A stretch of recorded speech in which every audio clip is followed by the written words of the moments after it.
leave, and he said, "Yo, who are you?" And then I just, like I'm actually Theophane, British champion, blah, blah. He was like, all right, cool. And he just sized me up and down. He said, like, what is your win thing? I said, I had won. I said what I had won and stuff. He's like, all right, cool. So I was there for 2 weeks, and he was cool for me. Like every day he would say, yo, what's up? Want me to ask about myself. And then I left Vegas and stuff. I said, cool, see you guys.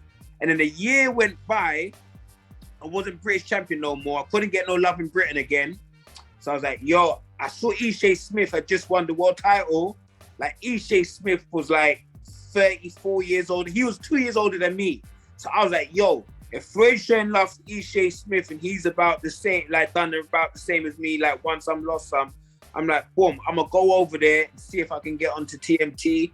Flew over to Vegas now. The first day, like Floyd was like, oh, you come back. So I was like, oh snap, this dude remembered me like a whole year's gone by. He's sharp, man. Snap. They don't know how sharp he is. I was like, oh snap. But the thing is, like now I see that he meets so many people. So I was like, oh snap, you remember me. So so when I went back there, I'll go for runs with him. He would watch me spar. He would ask about me in the gym. So he kind of, because he hadn't signed like no British guys at that time. And I had fought a few guys in America, so they knew I'd been in like the East Coast like for a while. So like he just kept on saying to me, I can help out your career. I know you've done this stuff on your own, blah blah blah blah. And then it was after the Robert Guerrero's fight.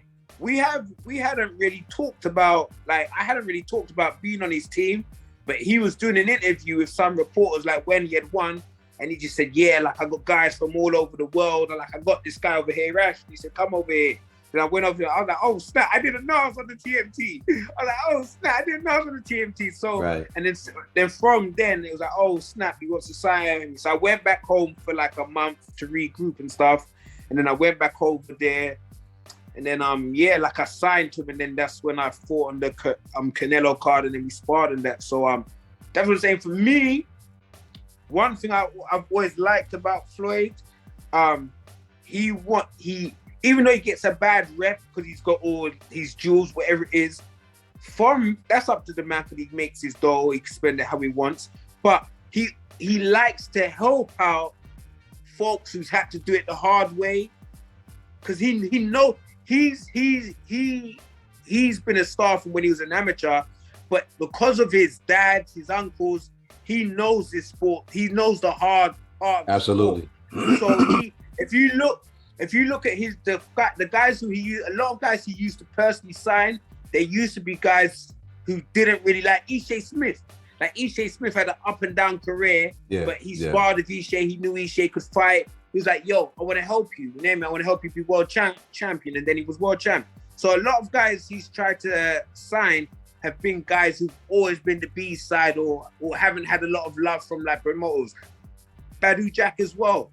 He signed him. He wasn't really known at the time. Yeah. And he's guys that had a really hard road. Yeah. Floyd always he went on to be like a 2-time world champion. Yeah. So I always liked Floyd that he wanted to help out the guys who a lot of the other promoters didn't want to show love to. You know what I mean? Yeah. He would come out, because he would come up to the team and he would say, you all won't be world champions, but I'm gonna help you to feed your family.